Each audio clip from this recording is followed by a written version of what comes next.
Meron nga pala akong kukwento sa inyo, may short story dito sa Middle East. Alam nyo naman, tayong mga Pilipino bilang OFW masipag tayo sa trabaho. At syempre, ginagawa naman natin lahat ng ating best para sa ating pamilya at para na rin maganda ang kita ng ating restaurant kung kayo ay nagtatrabaho sa mga restaurant dito sa Middle East. Kaya naman lahat ng effort at sakripisyo ginagawa natin lahat para maging maganda ang ating performance. Kaya lang kahit anong ganda ng performance mo, kung hindi ka talaga marunong magsumbong sa amo mo, ala ka, bokya ka, zero ka pa rin kahit anong sipag at kayod mo. Hindi pa rin pakikinggan yan. Lalo na dito sa Middle East, pagka hindi ka sanay magsalita ng lingwahe nila at mas paniniwalaan talaga nila ang kalahi nila. Base lang po yan sa aking experience. Dahil nga rin po sa pinanggalingan ko sa Riyadh at sa may Taif, ganun ang kalakaran ng mga nakasama ko ng mga ibang lahi. Ang akala ko nga nakaligtas na ako doon, nakaalis na ako ganun pa rin pala dito hanggang ngayon sa pinanggalingan ko. Kahit na ako ang pioneer dito at nag-open itong restaurant, baliwala pa rin yun ang sakripisyo ko rito. Dahil nga sa isang sumbong lang ng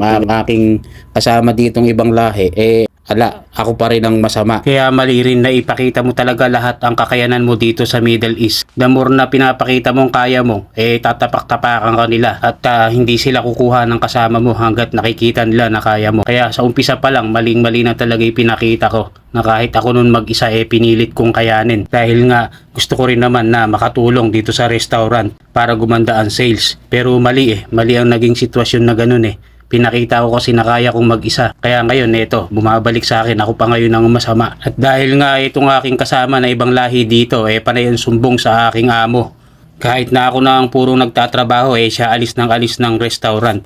Ayoko naman talagang nagre-report. Hindi ko naman talaga gawain yan kahit nung nasa Pilipinas pa ako. Alam ng mga nakasama ko yan. Noon pa, nung nasa Pilipinas pa ako nagtatrabaho at hindi ako talaga mahilig magre-report. Basta ako, trabaho lang. Trabaho lang ako ng trabaho. At kilala din naman ako ng mga nakasama ko sa Riyadh at Taif. Ganyan talaga ako magtrabaho. Kumbaga, walang personalan, trabaho, basta ako trabaho lang at hindi ako mahilig magre-report at magsumbong, kumbaga ba magsipsip. Yun kasi ang kalakaran dito na nakikita ko ngayon sa aming kumpanya na mahilig magsipsip itong aking kasamang ibang lahi. Kaya lagi na lang akong napapasama sa aking amo. Kaya payo ko lang sa iyo kabayan, kung ikaw talaga mag-a-apply dito sa Middle East, kailangan pag-aralan mo talaga ang kanilang lingwahe para good chat ka sa iyong amo. Yun lang, pasensya na sa aking mga sinabi. God bless everyone. Alright.